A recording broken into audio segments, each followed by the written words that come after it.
겨울의 한가운데서 드디어 나는 깨달았다. 내 안에 영원한 무적의 여름이 있다는 것을. 알베르 카미.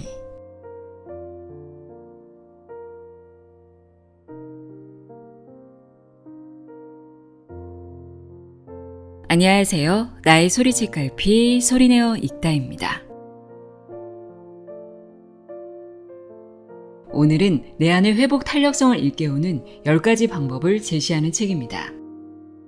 독일의 과학 저널리스트이자 작가인 바스카스트의 우리 마음엔 무적의 여름이 숨어있다입니다. 저자는 유럽 과학 저술가상과 젊은 저널리스트에게 주는 악셀 슈프링어상을 수상할 정도로 높은 필력을 인정받아온 작가입니다.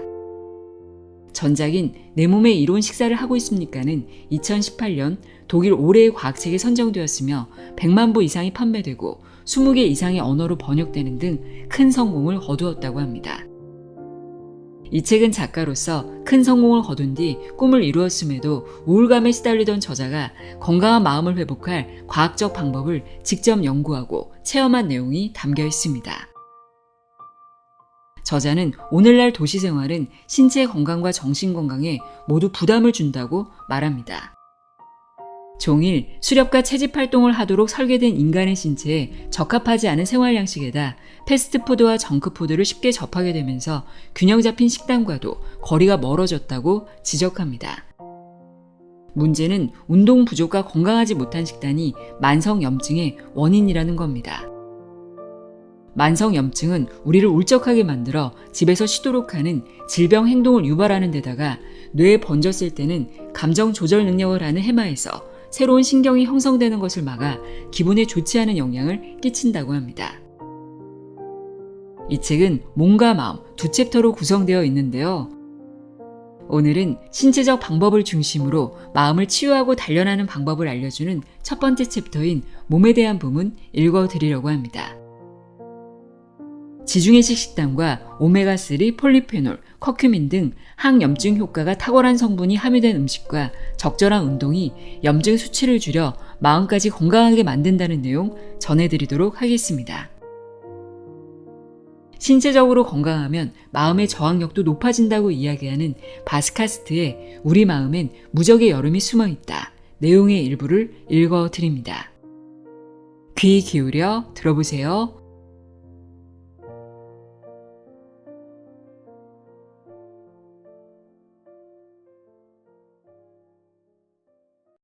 들어가며.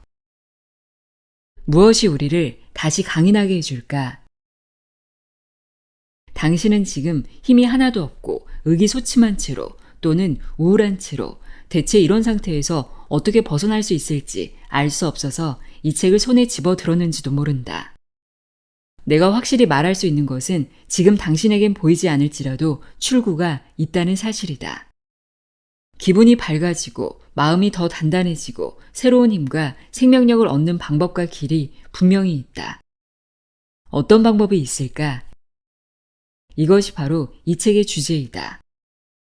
우리 마음엔 무적의 여름이 숨어있다는 전작인 내 몸의 이론 식사를 하고 있습니까의 콘셉트를 다시 한번 취하되 이를 몸에서 마음으로 넓혀 자신의 건강을 스스로 챙길 수 있도록 도와주는 책이다.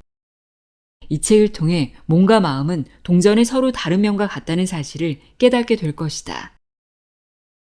꼭 지치고 울적하고 의기소침해 있는 사람만이 이 책의 인식에서 도움을 얻을 수 있는 건 아니다. 그저 일상의 스트레스를 더 잘 감당하고 싶거나 감정을 더 잘 이해하고 조절하고 싶은 사람도 있을 것이다. 내면의 균형을 찾고 생동감과 기쁨을 느끼며 생활하고 싶을지도 모른다. 이런 사람에게도 이 책은 도움이 되는 조언을 건넨다. 때로 마음이 힘든 건 왜일까? 일시적으로는 구체적인 외적 상황 때문일 수도 있다. 계속해서 시간 압박과 스트레스를 받고 있거나 업무가 과중하거나 금전 또는 건강 문제로 걱정이 있거나 파트너 관계나 인간관계에 어려움이 있거나 이런 상황은 분명히 겉으로 드러난다. 최근의 세계 정세 때문에 마음이 좋지 않은 사람도 있을 것이다. 더 근본적인 원인도 있다. 오늘날 현대인의 라이프 스타일은 자연과 동떨어진 환경에서 신체의 생화학에 상당한 불균형을 일으키는 심각한 상황에 놓였다. 패스트푸드, 운동 부족, 수면 부족, 햇빛 부족, 사회적 고립 등 이 모든 것이 우리가 미처 깨닫지 못하는 사이에 몸속에서 해로운 염증 과정을 일으키고 이런 염증 반응이 뇌로 확산되어 생리적 메커니즘을 통해 정서에 안 좋은 영향을 미친다. 외적, 생화학적 요인 외에도 우리의 심리에 뿌리 박힌 미묘한 원인이 정서에 영향을 미치기도 한다. 우리가 무의식적으로 자신에 대해 품고 있는 고정관념 같은 것 말이다. 나는 별 볼 일 없는 사람이야. 또는 모든 걸 잘 해내야 해. 그렇지 않으면 난 쓸모없는 사람이야. 라고 믿을 수도 있다. 그런 뿌리 박힌 확신이 마음을 어둡게 한다면 어떻게 해야 할까? 이럴 때 무엇을 할 수 있을까? 나는 속았었다. 단단히 착각을 하고 있었다. 그간 오랫동안 그렇게 되면 행복할 거라고 생각했던 일이 실제로 벌어져 꿈이 이루어지는 것을 온몸으로 경험했는데 그 다음에 갈 길을 잃은 듯한 기분을 느꼈다. 특히나 대안이 눈에 보이지 않았다. 이러이러해지면 이러이러해지겠지 라며 끊임없이 외적 행복을 추구하지 않는다면 대체 어디서 고대하던 영혼의 평화를 찾을 수 있을까? 정서적 안정과 평온이 지속되는 상태는 과연 가능한 걸까? 어떻게 가능해질 수 있을까? 내면의 균형을 위해 무엇이 필요한 걸까? 정신을 저항력 있고 강하게 만드는 것은 무엇일까? 이런 질문이 무의식적으로 나를 따라다녔다. 나는 머릿속에 이런 질문을 떠올리며 이 책을 준비했다. 물론 첫 문장을 쓰기까지는 여러 달이 걸렸다. 나는 오랫동안 답을 찾아 헤매었다. 나는 다양한 분야를 파고들기 시작했다. 영적 세계에도 발을 담가봤고 영양과 정신 건강이 어떤 관계가 있는지 과학적으로 밝혀진 것을 조사했다. 신체적인 운동, 자연 속을 걷는 일, 열요법이나 냉요법이 어떻게 정신에 활력을 주고 회복시키는지를 알아봤다. 스트레스에 대비해 어떻게 무장할 수 있을까? 만성 피로, 우울, 두려움에 어떻게 대처해야 할까? 이 책에서 소개하는 마음 건강법은 개인에 따라 다르게 활용 가능하다. 급성 스트레스 상황에서는 오래 걸리는 식습관을 변화시키기보다는 우선 숲을 걷고 나서 사우나나 찬물 샤워를 하는 등 효과 빠른 전략을 적용하는 것이 좋다. 그저 좀 지치고 피로한 상태라면 삶을 송두리째 변화시키는 걸 목표로 하는 환각제 치료는 필요가 없다. 반면 당최 나아질 기미가 없는 우울증에 시달리고 있다면 자연을 좀 산책하고 스토아 철학의 몇몇 기법을 적용하는 정도로는 부족할 것이다. 따라서 자신의 필요, 자신의 상태, 개인적인 선호에 맞는 전략을 적용해보라. 이 책을 마음 건강을 위한 일종의 도구 상자로 삼아보라. 이 책에서 소개하는 도구 중 여러 가지는 꼭 스트레스를 받거나 마음이 안 좋을 때만을 위한 것이 아니다. 마음 건강을 지키기 위해 평상시에도 늘 활용할 수 있다. 이런 도구를 활용해 마음을 든든히 보살펴 마음이 오래 지쳐있거나 상처 입지 않도록 한다. 울적한 기분이 오래가면 거기서 벗어나는데도 힘을 들여야 하기 때문이다. 마음 상태가 좋을 때라도 이 책의 도구를 꾸준히 활용하면 더 행복하고 생동감 있는 상태를 유지할 수 있다. 자신에게 맞고 가장 도움이 되는 전략을 발견해 재미있고 즐겁게 적용해보라. 당신 안에 무적의 여름이 빛을 발하기를 바라며. 먹는 것이 뇌가 된다. 음식으로 불안을 물리칠 수 있다? 펠리체 작가는 어릴 적부터 반복되는 불안에 시달렸다. 커가면서 불안은 더 고질적으로 펠리체를 집어삼켰다. 20대 후반 예술가를 꿈꾸던 이 호주 출신의 여성은 삶의 방식을 근본적으로 바꾸기로 했다. 더 많이 운동하고 숙면을 취하도록 신경을 쓰고 무엇보다 식단을 확 바꾸었다. 그러자 곧장 기분이 나아졌다. 훨씬 더 좋아졌다. 우울한 기분은 잦아들고 공황 발작도 사라졌다. 그것은 펠리체 작가가 경험했던 가장 강력한 변화였다. 그녀는 자신의 변화에 놀라서 예술가가 되려던 계획을 바꿔 정신의학을 전공했다. 대체 자신에게 무슨 일이 일어난 건지 알고 싶었다. 과연 음식으로 우울증을 물리칠 수 있을까? 어떻게 그렇게 될 수 있을까? 몸에서 무슨 일이 일어난 걸까? 그리고 아주 실용적인 물음으로 기분을 밝게 하는 이상적인 식단은 어떤 걸까? 펠리체 작가는 영양 연구에 몰두했고 단연간의 통계를 뒤적이며 이 이상한 일이 어떻게 가능한지 점점 파고들었다. 현재 그녀는 멜버른에 있는 디킨 대학교 교수로서 음식과 기분 연구소 소장이며 영양과 심리 간의 연관을 연구하는 전문가로 인정받고 있다. 펠리체 작가는 2010년 박사학위 논문에서 이미 채소, 과일, 생선, 통곡물 제품을 많이 먹고 가공되지 않은 붉은 육류를 소량 섭취하는 여성이 정크푸드를 먹고 피자, 감자튀김, 햄버거, 흰빵, 그리고 콜라 환타 등의 청량음료를 즐기는 여성보다 놀랍게도 불안장애와 우울증에 걸릴 위험이 적음을 지적한 바 있다. 작가의 영양 연구는 뇌과학이 붐을 이루며 뇌에 대한 오랜 신화들이 거짓으로 판명되던 시기와 맞물렸다. 예를 들어 오랜 세월 동안 성인의 뇌에서는 새로운 신경세포가 전혀 생겨날 수 없다는 것이 정설처럼 받아들여져 왔다. 하지만 다수의 연구 결과가 뇌의 몇몇 영역에서는 신경세포가 새로 생겨날 수 있음을 보여준다. 이렇게 신경세포가 다시 생성되는 것을 신경발생이라고 부른다. 좌반구와 우반구에 하나씩 뇌 속 깊이 뻗어있는 해마는 나이 들어서도 이런 신경발생이 일어날 수 있는 뇌 구조 중 하나다. 사람마다 적잖이 차이가 있지만 성인의 해마에서는 매일 약 700개의 새로운 신경세포가 생겨나는 것으로 추정된다. 해마는 여러 가지 중요한 기능을 한다. 첫째는 기억 형성의 핵심적인 역할을 한다. 해마가 없이는 새로운 기억이 잘 형성되지 못한다. 두 번째로 현재 연구 결과는 해마가 다양한 단편적 기억으로부터 일관된 이야기를 엮어낼 수 있음을 보여준다. 해마는 새로운 경험을 기존의 기억 내용과 연결하여 기억의 퍼즐 조각을 전체적인 그림으로 통합시킨다. 그리하여 신경과학자들은 해마를 뇌의 이야기꾼이라고 부르기도 한다. 세 번째로 해마는 다른 뇌 영역과 협력해 우리의 감정을 조절한다. 예를 들어 스트레스 반응을 억제하여 스트레스에 잘 대처하게끔 해준다. 해마는 스트레스와 슬픔 같은 감정이 무방비 상태로 내맡겨지지 않고 이런 감정을 어느 정도 제어하는 데 중요한 역할을 하기도 한다. 해마의 부피 감소는 우울증 환자에게서 관찰할 수 있는 대표적인 뇌 변화다. 정크푸드가 우리 뇌를 먹어 없앤다. 펠리체 작가는 주목할 만한 발견을 했다. 정크푸드를 많이 먹는 사람은 건강한 식사를 하는 사람보다 해마가 측정 가능할 정도로 확연히 줄어들어 있는 것으로 나타났다. 달리 말해 정크푸드를 좋아하는 사람들의 해마는 우울증 환자와 비슷하게 그 부피가 쪼그라들어 있었다. 이런 관찰 결과는 그동안 반복해서 나타났다. 우울증은 순전히 감정 문제라고 생각할지도 모른다. 하지만 생각과 감정은 긴밀하게 연관되어 있다. 우울증에 빠지면 생각도 부정적으로 치우쳐 많은 경우 이런 생각이 문제의 원인으로 작용한다. 불쾌한 생각과 걱정에 꽂힌 나머지 다른 것은 전혀 눈에 들어오지 않고 그 의미도 느끼지 못하게 된다.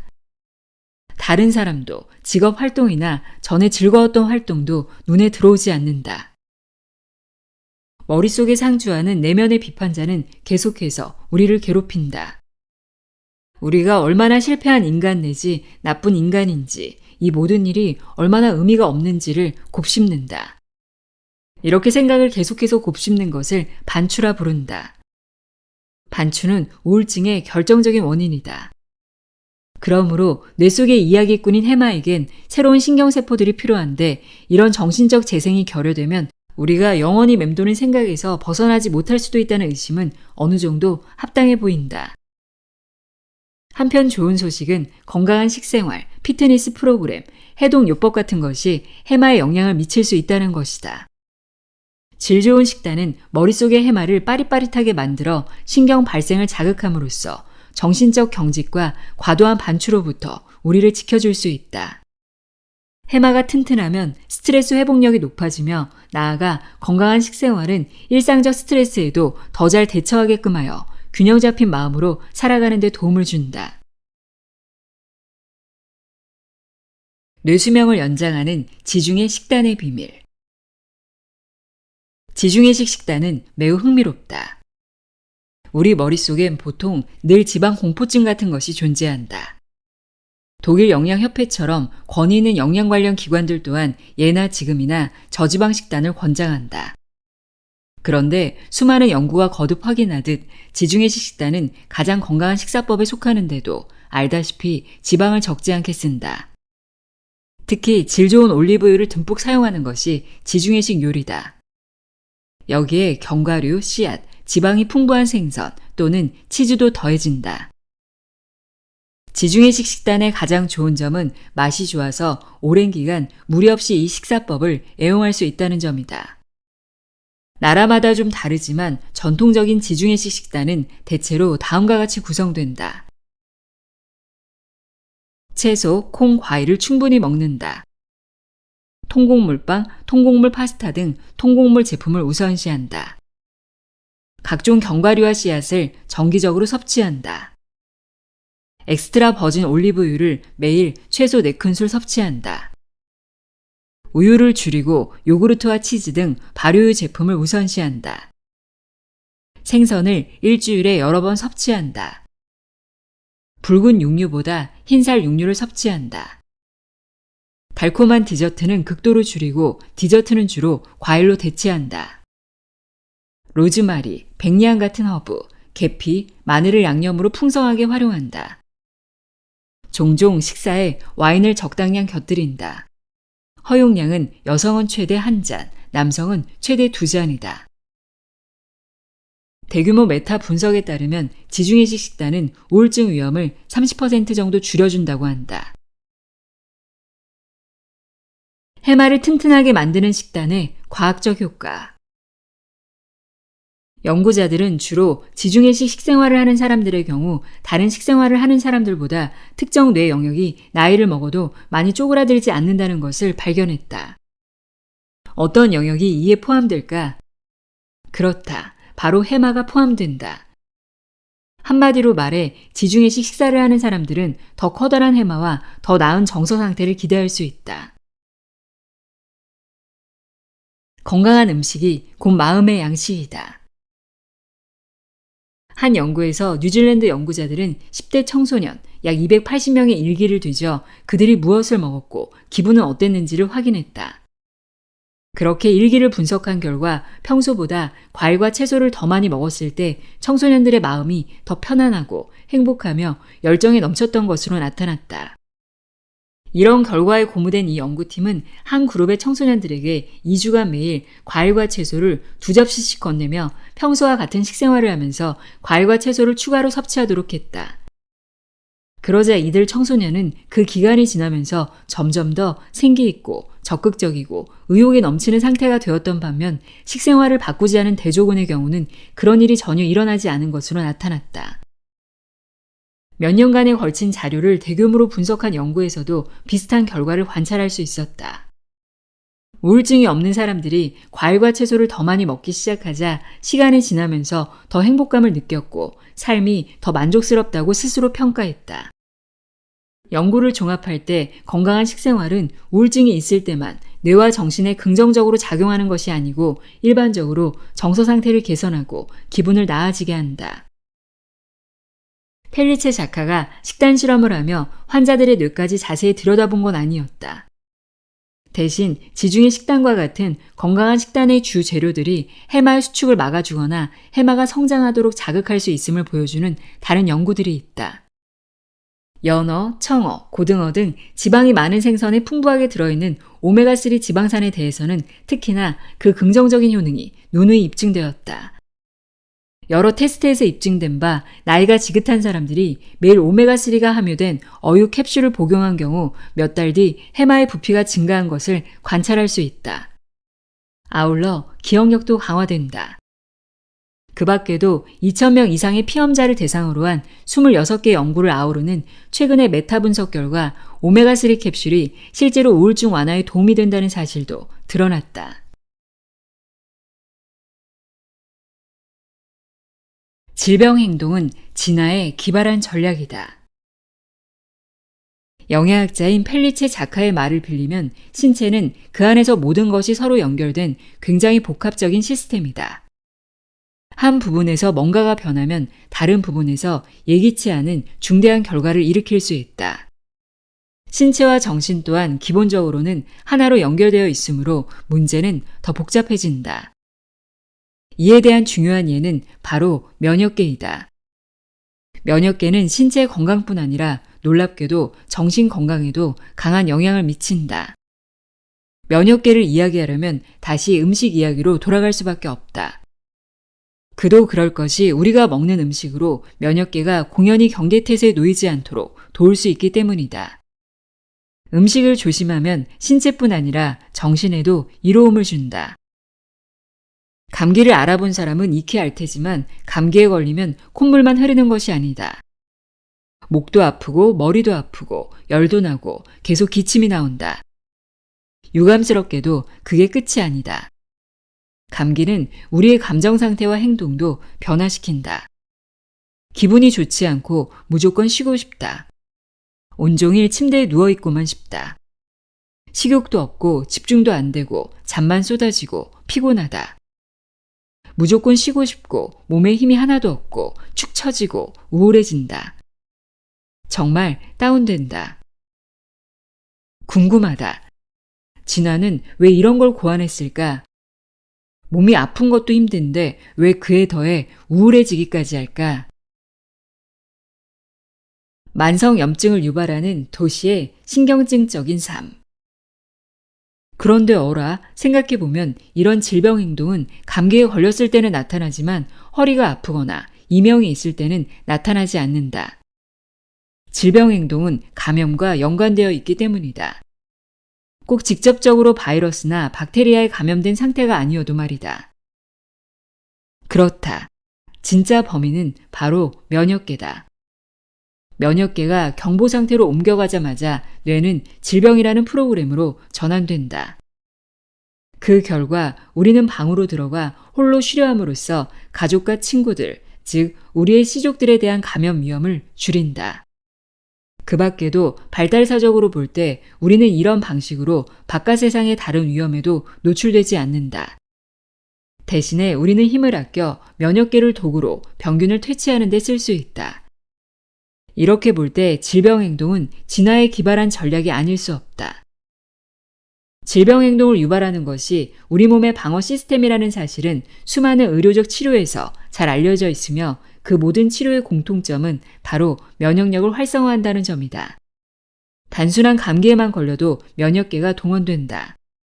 그리하여 면역계를 자극하거나 억제하는 식으로 조절하는 사이토카인이라는 전달 물질이 증가한다. 면역을 자극하는 사이토카인 중 하나는 인터루킨6, 줄여서 IL6라고 부른다. 독감 예방 접종을 하면 IL6가 급격히 증가하는 동시에 우리의 기분은 곤두박질 친다. 그러므로 IL6의 수치가 증가했으면 장기적으로 우울증이 찾아올 거라고 예상할 수 있다. 즉 면역계가 바이러스나 박테리아뿐 아니라 기분까지 공격한다는 이야기다. 인터페론 알파라는 면역 자극제는 수십 년 전부터 암 치료와 C형 간염 바이러스 퇴치에 활용되고 있다. 암세포 및 바이러스에 맞서 체내의 방어 시스템을 가동시키기 위해서다. 그런데 여기서 난점은 거의 모든 환자가 인터페론으로 인한 면역 자극에 위에서 말한 질병 행동을 보인다는 것이다. 그리하여 절반에 가까운 사람에게 우울증이 생긴다. 일찍이 진화는 우리에게 잘해주고자 독감이나 감염성 질병이 있는 경우 일시적으로 울적한 기분을 치료제로 처방했던 셈이다. 그러나 우리가 살아남는 데 도움을 주었던 이 입증된 전략은 통제불능 상태가 되기 쉽다. 면역계가 계속 활동 상태인 경우 특히 그러하다. 이를 전문 용어로 만성염증이라고 부른다. 유감스럽게도 오늘날에는 감염 질환이나 상처가 없는데도 면역계가 비상경계 태세를 갖추게 하는 요인들이 매우 많다. 다음과 같은 것이 그런 요인에 속한다. 지속적인 스트레스, 수면 부족, 피로, 운동을 너무 안 해서 생기는 근육 손실, 야외활동 부족으로 인한 비타민 D 결핍, 흡연, 과음, 과체중, 사회적 고립, 외로움, 고령, 어린 시절에 세균과 너무 접촉이 적었던 경우, 이른바 흙장난 같은 것을 하지 않고 자란 경우, 이런 경우 면역계가 스스로 조절하는 훈련이 잘 되어 있지 않다. 이 목록은 우리가 현대생활에서 흔하게 만나는 요소이다. 면역계는 24시간 내내 어떤 적과 싸우려고 하는데 적은 다름 아닌 우리의 생활 방식이니 이 싸움에서 이길 가능성이 없다. 끝나지 않는 싸움은 무엇보다 자신을 해친다. 아프고 무기력하고 우울하게 만든다. 위에 언급한 것 외에 만성염증의 또 하나의 결정적인 원인은 바로 나쁜 식사, 즉 패스트푸드와 정크푸드이다. 어떤 식생활을 하느냐에 따라 우리는 염증 과정에 불을 더 지필 수도 있고 항염증 식품의 도움으로 이 불을 조절하거나 끌 수도 있다. 다음 몇 쪽에 걸쳐 나는 염증을 억제하는 식재료를 대략 소개하도록 하겠다. 이런 인식을 토대로 각자가 해로운 염증 과정을 줄일 뿐 아니라 가능하면 맛도 좋게끔 자신의 식단을 구성하면 좋을 것이다. 이 모든 일은 우리 기분을 좋게 한다. 신경염증을 줄이는 식재료, 오메가3, 사프란, 커큐민. 이미 알고 있듯이 오메가3 지방산은 우울증을 경감해 줄 수 있는데 오메가3와 지방산이 염증 과정을 완화하기 때문이다. 오메가3 지방산은 아마씨와 치아씨에 가장 풍부하게 들어있는데 모두 매우 맛 좋은 권장식품이다. 아마씨와 치아씨는 요구르트에 뿌려 먹으면 좋다. 요구르트 역시 젖산균으로 염증 과정을 억제하는 식품이다. 아마씨유는 오메가3 지방산의 좋은 공급원으로 염증 수준을 낮춰주지만 맛이 독특해서 적은 양으로도 음식 맛을 좌우하기에 두루두루 사용되진 않는다. 호두와 유채씨유에도 오메가3 지방산이 풍부하게 함유되어 있다. 오메가3의 가장 좋은 공급원은 연어, 청어, 고등어, 정어리, 송어처럼 지방이 풍부한 생선이다. 내 몸에 이로운 식사를 하고 있습니까에서는 일주일에 한두 번 생선을 먹으라고 추천했다. 자료만 두고 볼 때 이 정도의 권장량은 예나 지금이나 유효하다. 하지만 어류의 무분별한 남획과 대항 오염이 문제가 되는 상황이기에 상황이 개선되지 않으면 생선 섭취를 줄이는 대신 해조류 오일 형태의 오메가3 캡슐을 복용할 것을 권하고 싶다. 대항 보호를 먼저 고려한다면 해조류 오일은 윤리적으로도 분명히 더 나은 선택이다. 물론 각자 양심에 따라 판단할 일이지만 여하튼 나는 거의 매일 오메가3 캡슐을 한두 개 복용하고 있다. 최근 영양 연구에 가장 주목할 만한 발견은 오메가3 지방산이 단순히 우리에게 많은 에너지를 공급해주는 칼로리 폭탄만은 아니라는 점이다. 그렇다. 오메가3 지방산은 칼로리를 함유할 뿐 아니라 양리학적 작용 물질처럼 일종의 분자적 언어로 우리 몸에 메시지를 보내는 놀라운 능력이 있다. 따라서 음식은 일종의 정보라고 할 수 있다. 우리 몸의 많은 세포 표면에는 오메가3 센서가 있는 것으로 드러났다. 우리가 먹는 연어에 들어있는 오메가3 지방산이 이런 센서에 도킹하면 세포 안에서 화학적 연쇄 반응이 일어나 유전자 활동의 변화를 거쳐 염증 과정이 줄어든다.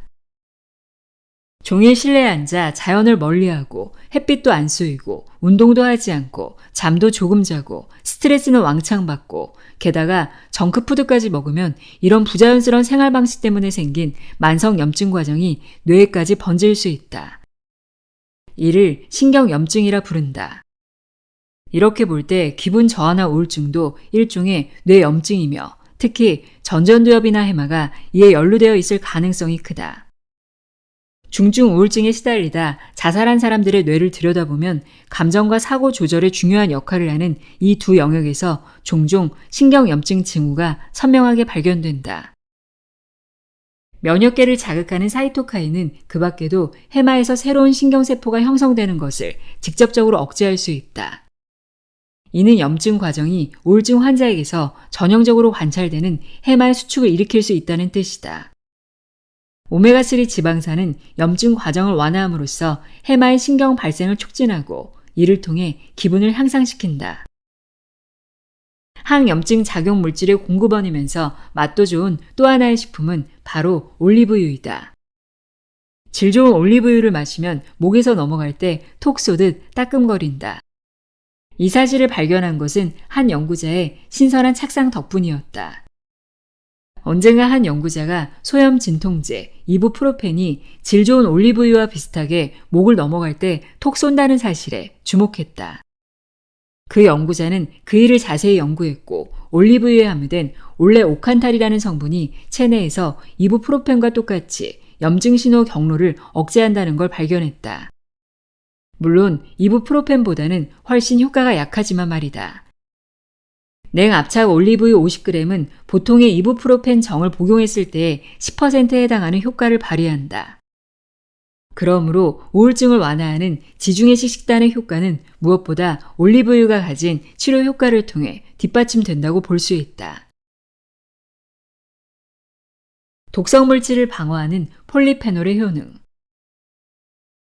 올레오칸탈은 화학적으로 폴리페놀 그룹에 속한다. 폴리페놀은 식물들이 각종 공격을 막기 위해 가장 많이 활용하는 생리활성 물질이다. 올리브는 폴리페놀이 많이 들어있어 공격적인 태양광선이나 곰팡이균으로부터 스스로를 지킨다. 따라서 폴리페놀은 보호물질이며 이론에 따르면 우리가 이런 식물성 성분을 섭취할 때 이런 성분으로 인한 보호작용이 우리 몸으로 옮겨올 수 있다. 나를 죽이지 못하는 것은 나를 강하게 만든다 라는 모토에 따라 이 성분에 들어있는 독성 물질이 우리 몸의 방어력을 동원하므로 그런 효과가 나타나는 것이다. 아무튼 비타민, 미네랄, 섬유질 외에 과일과 채소, 통곡물 식품과 허브, 향신료가 건강에 좋은 이유는 바로 폴리페놀 때문이다. 이런 식품들은 가장 건강에 좋은 음식이다.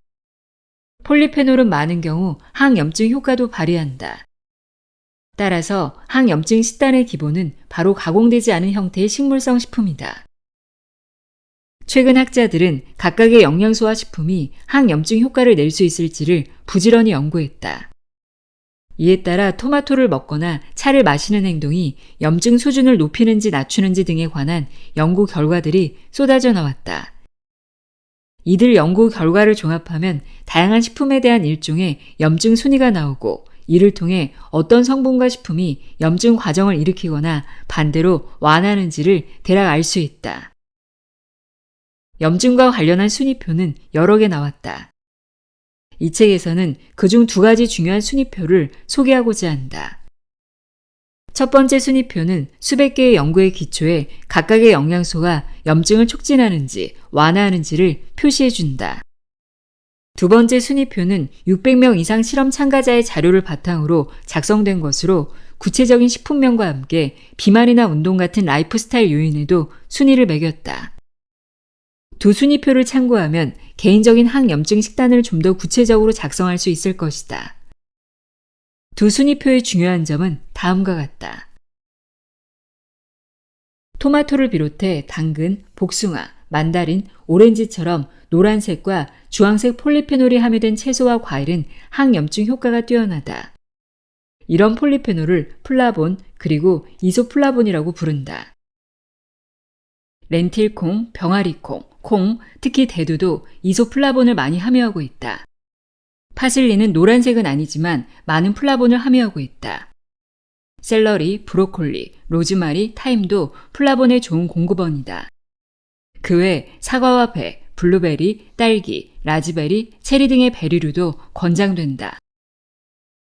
설탕은 강력한 염증 유발 성분이다. 포화지방산도 염증을 유발하는데 포화지방산은 주로 붉은 육류, 우유, 소시지, 버터와 같은 동물성 식품에 들어있다.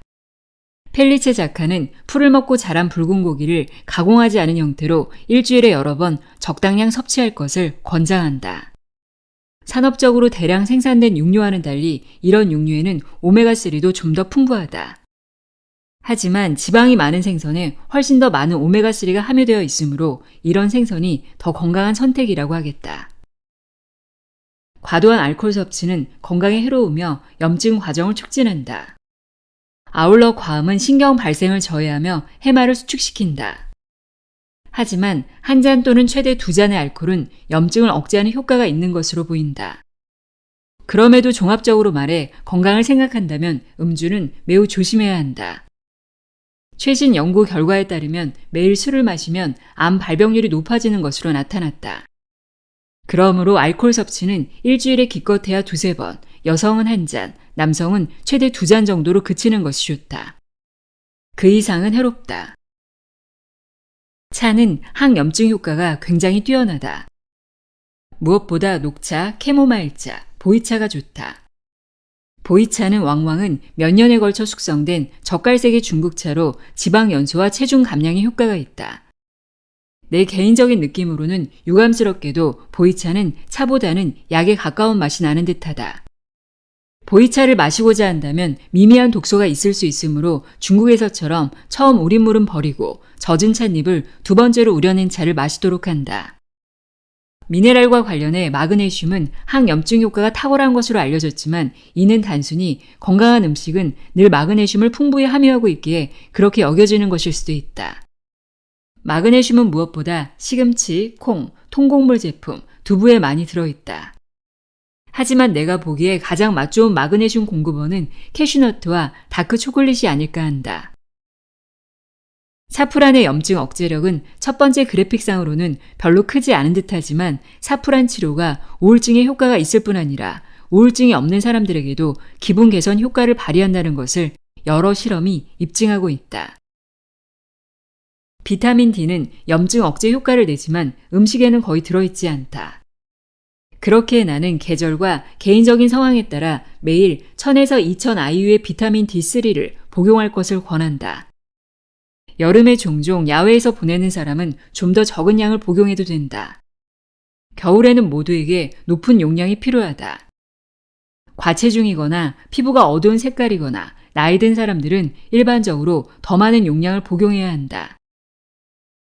그러나 이 모든 염증 완화 성분과 식품은 한 가지 향신료를 따라가지 못한다. 그 향신료는 바로 최대의 염증 킬러로 밝혀진 강황이다. 강황에 대해서는 아래에서 좀 더 자세히 살펴보자. 강황은 생강과에 속하는 뿌리 식물로 진한 황금색을 띠기에 노란 생강이라 불리기도 한다. 강황은 두루두루 치유력이 뛰어난 폴리페놀인 커큐민을 함유하고 있는 멋진 향신료다. 카레가루는 강황을 주성분으로 하고 생강가루와 마늘가루가 첨가된다. 커큐민의 치유력은 굉장히 뛰어나 오메가3와 질 좋은 올리브유와 마찬가지로 기존의 약품에 비견할 만한 효력을 발휘한다. 커큐민은 해마에서 신경 발생을 촉진해 나이든 쥐의 기억력을 향상시키는 것으로 나타났다. 반복해서 스트레스를 받은 쥐들은 점점 더 불안해져서 우울 행동을 보인다. 이런 증상은 뇌 속 해마의 만성 염증 과정을 동반하며 신경 발생도 중단된다. 하지만 이런 상황에서 쥐들에게 커큐민을 풍부하게 공급해주면 어떻게 될까? 상황은 완전히 역전되어 해마의 염증이 줄어들고 신경 발생이 자극되며 불안하고 우울한 행동이 사라진다. 커큐민은 우울증 환자의 기분도 더 호전시켜줄 수 있다. 아울러 한 실험에서 18개월 동안 하루 2번 90mg의 커큐민을 복용한 결과 50세부터 90세까지 우울증이 없는 사람들의 기억력과 기분도 더 향상된 것으로 나타났다. 운동은 최고의 스트레스 조절 훈련법. 해마를 자극하는 최고의 스포츠들. 우리 선조들의 라이프 스타일을 상기하면 우리가 얼마나 자주, 얼마나 많이 운동하는 게 좋은지를 따지는 것 자체가 우습게 생각되기도 한다. 한마디로 대답하면 조금이라도 부지런히 몸을 움직일수록 좋다. 더 많이 움직이는 것은 보통은 더 좋다. 영국 옥스퍼드 대학교와 미국 예일 대학교 연구진은 운동이 정신 건강에 미치는 영향에 대해 몇몇 연구 결과를 발표했는데 이 결과들은 운동과 관련한 질문에 대해 대략적인 지침을 제시해 준다. 이 두 대학의 학자들은 100만 명 이상의 데이터를 분석하는 가운데 스트레스, 우울증, 기타 감정 문제와 관련한 참가자들의 정서 상태를 살펴보는 한편 참가자들의 운동량을 체크했다. 그러자 우선은 예상했던 바대로 운동을 많이 하는 사람들이 심리적인 문제를 덜 겪는 것으로 나타났다. 정서적인 면에서는 일주일에 3에서 5회 45분간 운동을 하는 사람이 가장 좋은 점수를 받았다.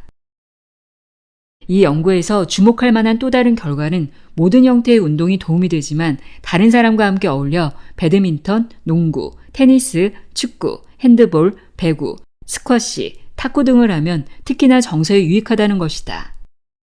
사람들과 어울려 운동을 하면 즐겁고 의욕이 솟고 신이 나기 때문이다. 편안한 분위기에서 함께 어울리는 것만으로 긍정적인 효과를 낸다. 이와 관련하여 아직 확실히 입증되지 않았지만 또 다른 흥미로운 설명은 해마가 운동뿐 아니라 학습과 같은 정신적 자극으로도 활성화된다는 것이다. 신체 활동 외에도 새로운 동작이나 기술을 연습하거나 다른 멤버의 포지션에 따라 자신의 포지션을 맞춰야 해서 머리를 계속 쓸 때도 해마가 굉장히 자극된다. 원시 아프리카 사바나에서 수렵과 채집을 할 때에도 다른 사람과 조율하여 움직이는 능력이 필요했다. 위험에 주의하고 흔적을 잃고 한번 가본 적이 있지만 헷갈리는 지역에서 길을 찾고 몇 제곱킬로미터에 달하는 지역에서 전에 가봤던 곳을 분간해야 했다. 이에 더하여 우리 뇌에는 사용하지 않으면 사라진다라는 원칙이 적용된다. 연결된 신경길을 사용하지 않으면 그 신경길은 사라져버린다. 뇌가 귀중한 자원을 낭비하지 않기 때문이다. 해마에서 일어나는 신경 발생도 마찬가지다. 신체 운동은 새로운 신경세포가 형성되는 걸 자극하지만 형성된 신경세포는 이후 정신적 과제에 사용되어야 한다. 그래야만 머릿속에서 새로운 뉴런 네트워크가 튼튼히 자리를 잡는다. 자, 결론을 내려보자. 일상에서 운동을 가능하면 많이 하라. 나는 약간 길게 통화할 일이 생기면 전화를 가지고 밖으로 나와서 걸어다니면서 통화를 한다. 걸어다닐 때면 좋은 생각도 곧잘 떠오른다. 우리는 운동을 해야 하는데 시간이 없다고 느낀다. 내 경우도 다르지 않다. 그러므로 가능하면 운동이 일상의 구성 요소가 되게끔 운동을 일상에 편입시키면 좋다. 출근길에도 엘리베이터 대신 되도록 계단을 이용하라. 멀지 않은 곳이라 자전거를 타고 가나 자동차를 타고 가나 걸리는 시간이 별 차이가 없다면 자전거를 이용하라. 사람을 만날 때도 공원 같은 곳을 산책하면서 이야기를 나누면 좋다. 만보기 앱을 무료로 내려받아 이에 힘입어 의욕적으로 걸음수를 늘려가는 사람들도 있다. 지금 운동을 할까 말까 크게 고민하지 않고 이어폰을 끼고 음악을 들으며 현관문을 박차고 나서는 편이 더 낫다. 일단 망설이기 시작하자마자 그냥 집에 있어야 하는 이유가 속속 떠오른다. 그런데도 한참 동안 운동을 게을리하면서 시간이 없다는 핑계를 대라치면 다음과 같은 연구를 떠올려 보자. 미국 연구자들에 따르면 운동이 건강에 미치는 효과는 지대해서 통계적으로 1시간 동안 조깅해주면 추가로 수명이 7시간 늘어난다고 한다. 물론 무한정 쉬지 않고 뛴다고 무한정 수명이 늘어나는 건 아니므로 이런 계산을 고지고대로 받아들여서는 안 되겠지만 운동의 힘을 인상적으로 보여주는 연구를 하겠다.